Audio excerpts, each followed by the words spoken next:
سرخط مهمترین خبرهای روز. اولین مرافعه قاتلی رفایده.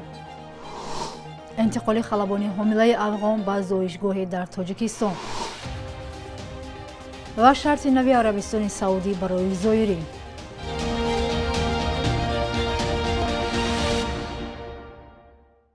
سلام بیننده های عزیز، آغاز هفته نو برایتان خوش باشد.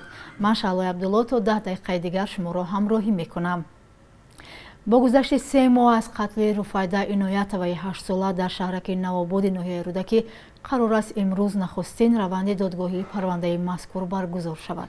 در این باره ولی جان عنایت پدر رفایده این صبح به رادیو آزادی خبر داد.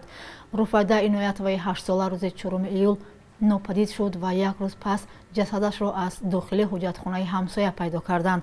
گمانبری اساسی همسایه و پدر دوگانه های دخترک رحمت الله گدایف 31 ساله بعد یک روز حادثه بازداشت و به حبس پیشکی گرفته شد. او با 2 ماده کدکس جنایی تاجیکستان تجاوز به ناموس دختری به سن 14 نورسیده و کشتار گمانبر می شود. پدر رفایده خبر داده است که نخستین روند دادگاهی پرونده کشتاری رفایده امروز 11 اکتبر پس از ظهر در دادگاه عالی تاجیکستان برگزار می شود. کشته شدن رفایده عنایت و ساکن ناحیه رودکی واکنش های تنده را در شبکه‌های اجتماعی به میان آورد. بعد از این واقعه نمایندگان جمعیت شهروندی از مجلس ملی طلب کرد که جزا برای دستدرازی نسبت نابالغان شدیدتر شود. خلبانی حامله‌داری افغان را که در یکی از آسایشگاه‌های کوهی تاجیکستان نگهداری میشد به زایشگاه بردند. در این باره خبرگزاری رویترز از قبل یک خلبانی دیگر نوشته است. هفته گذشته خلبانی 29 ساله حامله‌دار گفته بود که از آینده کودک نگران است چون از مرکز شهر دور قرار داشتند. این هوانورد حامله که همراه با 140 نفر هوانورد و حربیان افغان در آخرین لحظه های قبل از سقوط کابل به تاجیکستان فرار کردند، قبلا در امریکا تعلیم گرفتند. آنها درخواست کرده بودند که امریکا آنها را از تاجیکستان بیرون کشیده در امریکا حق پناهندگی می‌دهد. قبلا مقامات تاجیک با درخواست این زن گفتند هنگام تولد به بیمارخانه میبرند، بعدا باز به ساناتوریا برمیگردانند. این گروه خلبان‌ها در حال در خاک تاجیکستان درماندند که گروه‌های مانند به آنها در روزهای اخیر جنگ اینچنین به ازبکستان فرار کرده توانستند. ماه سپتامبر بر اساس سازش با میانجیگی امریکا خلبان‌های افغانستانی و دیگر نظامیان افغان توانستند از ازبکستان بیرون برده شوند. همراه با پیلوت حامله‌دار همسرش هم در آسایشگاه تاجیکستان قرار دارد، ولی احساس آنها این است که در این کشور درماندند. ضمناً یک نقاشی افغان که اول سال 2021 از ترس و تهدید طالبان به تاجیکستان آمد در پناهگاه نوش در ناحیه وحدت مکتب نقاشی باز کرد و به خواهشمندان درس نقاشی می آموزد. هرچند پول زیادی به دست نمی آورد ولی آن را جایی برای جمعیت خردی افغان ها می شمارد که دور از وطن می توانند هنر یاد بگیرند. برای این پناهجویان افغان که به تاجیکستان فرار کردند نقاشی آرامش خاطر می دهد. عمر خاموش در ناحیه وحدت به شاگردانش نقاشی می آموزد و سبب همین هنرش قریب بود او را در افغانستان بکشند. طالبان امر دادند که نقاشی را بس کند وگرنه می کشندش. یک شب پشت خانه ما آمدن و ما در دفتر بودیم چون تا وقت شد در دفتر خود کار میکنیم که نبودیم. بعد از او در خانه و دست درازی میکردن، بعدم کستا شد همراه تفنگ پدرم زدن به خاطر کشتن ما آمده بودن، مر نیفتن باز پدرم زدن. عمر خاموش اولی سال 2021 نقاشی‌هایش را مانده به وحدت گریخت. در خانه نیم ساخته مکتب نقاشی تشکیل کرد. با او دوستی هنرمندش کمک کرده است که سال پیشتر افغانستان را ترک کرده بود. در حدود 25-30 طلبه داریم که همشان از ابتدا در بخش پنسیلی، رنگ روغن و رنگ آبید آموزش میده. مکتب برای بازماندن و ادامه کار به سختی پول می‌یابد. اکثر شاگردان هم پناهجویان افغان هستند و پول زیادی پرداختن نمی‌توانند. با وجود این نقاشی در غربت برایشان خوشحالی می‌بخشد. در اینجا طبعا آرت گالری یکی از سنترهای در وحدت گشاده شده. در اینجا دیدیم دخترای افغان یعنی دیدیم آمدن در اینجا کورس هست برای درس دادن. اول خو میخوایم که رسمی خود ادامه بدیم تا که هر چقدر شوه میخوایم که زیادتر پیش بریم در بخشش هر مجسمه سازی در بخش که استاد یاد ما به تمام قدر میخوایم یاد بگیریم. بعد از او دیگه هر وقت هرچی که پیش آمد. عمر خاموش می‌خواهد به شاگردان پیکره‌سازی و کار با اشیاء استفاده شده یاد بدهد. می‌خواهد هنرش را در دوشنبه هم ببینند. ما کار را که در افغانستان می‌کردیم در دیوالا نقاشی می‌کردیم، پیام‌های خوب می‌رساندیم. دیگه تصمیم داریم که در شهر در وحدت هم و همچنان بیشتر در دوشنبه بعضی پیام‌های خوب تصاویر چهره کار شود و یگان پیام‌های مقبول در پالیش نشته شود.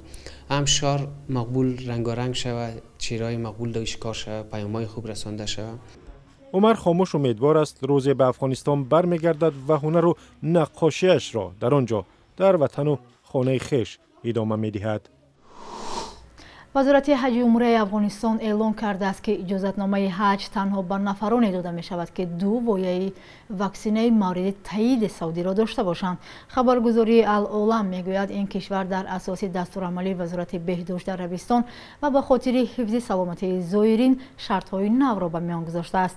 گفته می شود زائرانی که مجوز ادای مناسک عمره، نماز یا زیارت را دریافت نمودند و اما 2 وایه واکسینه نگرفتند، برای جلوگیری از لغو مجوز ادای مناسک باید وایه دوم را 48 ساعت پیش از صدور مجوز دریافت کنند. بر اساس گزارش‌های رسانه‌ها مقامات این کشور روزانه 60,000 و ماهانه تقریباً 2 میلیون زیارت کننده را قبول می‌کنند. اخیر هفته گذشته در شهر دوشنبه مؤسسه تجارتی استحصالی خانه سودای تاجیکستان و ازبکستان به فعالیت آغاز کرد. مسئولانش میگویند این لایحه در دایره دستوری سران دو کشور امامعلی رحمان و شوکت میرزیویف با مقصد راه‌اندازی و رشد همکاری‌های دو کشور عملی شد. در نظر است که در دایره تطبیق این لایحه در شهر دوشنبه نمایشگاه دائم عمل کننده مال و محصولات استحصالی کشورهای در لایحه اشتراک کننده تأسیس داده شود. فعلا بیش از 20 شرکت از تاجیکستان و ازبکستان اشتراک خود را در این نمایشگاه تصدیق کرده و همزمان مال و محصولات استحصالی خود را به شهر دوشنبه آوردند. در همین حال شوکت میرزیویف ضمن واخوری پیش از انتخاباتی با انتخاب کنندگان ولایت سیردریا وعده داده است که بین ولایت سیردریا و تاجیکستان حرکت اتوبوس ها را راه اندازی می کند. در این باره دفتر مطبوعاتی پرزیدنت ازبکستان خبر داده است. خط سرای ترانزیتی اتوبوس ها بین ولایت سیردریا و تاجیکستان توسط وادی فرغانه راه اندازی می شود، گفته است پرزیدنت ازبکستان. یادآور می‌شویم که عین زمان حرکت اتوبوس‌های بین تاشکند، سمرقند، ترمیز، دوشنبه، خوجند، پنجکند و دیگر شهرهای بزرگ تاجیکستان و ازبکستان بنابر پاندمی قطع شده است. بخش یک روز تاریخ را در تهیه همکارمان خیرامان بخازاده می‌بینیم تا از مهمترین تحولات تاریخی بخبر نمانیم.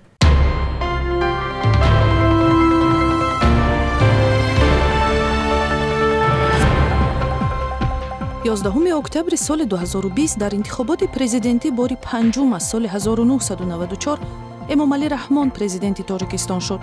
در این انتخابات که به قول ناظران سازمان امنیت و همکاری اروپا مطابق به معیارهای یک انتخابات دموکراتی نبود، بنابر اعلان کمیسیون مرکزی انتخاباتی بیش از 90% انتخاب کنندگان به او آواز دادند. 4 نامزدی دیگر نیز در معرکه انتخاباتی از نامزدی رحمان حمایت کردند. امامعلی رحمان از سال 1992 رهبر تاجیکستان است. 11 اکتبر سال 2017 آخرین روزی کاری بازار معروف شاه منصور بود که 17 ساله از کلانترین بازارهای شهر دوشنبه و یکی از رمزهای پایتخت تاجیکستان بود. مقامات این بازار را در دایره نقشه کلی نوسازی شهر از بین برده به تاجران در بازار نو مهرگان جای دادند که گفته می شود به نزدیکان پرزیدنت منسوب است. بازار با فروش محصولات کشاورزی معروف بود. با قرار سازمان ملل متحد 11 اکتبر روز دختران تجلیل می شود. هدف اساسی از تأسیس یک روز ویژه برای دختران توجه به حقوق تحصیل و کار و توسعه امکانیت‌های اجتماعی و سیاسی دختران می باشد. در تاجیکستان مشکلات اقتصادی و محدود بودن امکان تحصیل دختران در مکتب‌های عالی و هنرستان‌ها، محدودیت در آزادی‌های دینی و خشونت از مشکلات می باشد که خاصی برخی خانواده‌ها گردیده است. بانک ملی تاجیکستان ارزش سامانی را نسبت به اسعار خارجی برای امروز 11 اکتبر چنین تعیین کرده است.